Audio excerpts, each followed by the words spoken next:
அது பண்ணாதான் ஒரு செலிபிரிட்டி அதாவது உன்னோட நடிப்பையோ நீ செய்த எதையோ ஒரு சாதனையோ வந்து வாழ்த்தும் போது நன்றி சொல்றது தான் பெரிய மனுஷன். ஆனா இவர் வந்து செக் பண்ணியிருக்கிறார் ஐடி ஒரிஜினலா இல்லையான்னு. ஐடியை மட்டும் தான் செக் பண்ணாரா இல்லை என்னென்ன செக் பண்ணாருன்றத பார்ப்போம். வை உன்னை ஷோ பண்ணல, ஓகே பை, இவர் கோச்சிக்கினார் முதல்ல எடுத்தவனே. ஏன்னா செலிபிரிட்டி இல்லை, ஏண்டி போற கேட்டு சேட் பண்ணிட்டு இரு, இவர் ரிக்வெஸ்ட் பண்றாரு.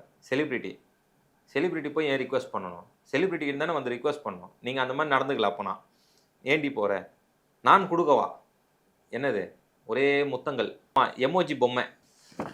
ஆமா, கிட்டத்தட்ட வந்து ஒரு 25 எமோஜி அனுப்பியிருக்கிறாரு.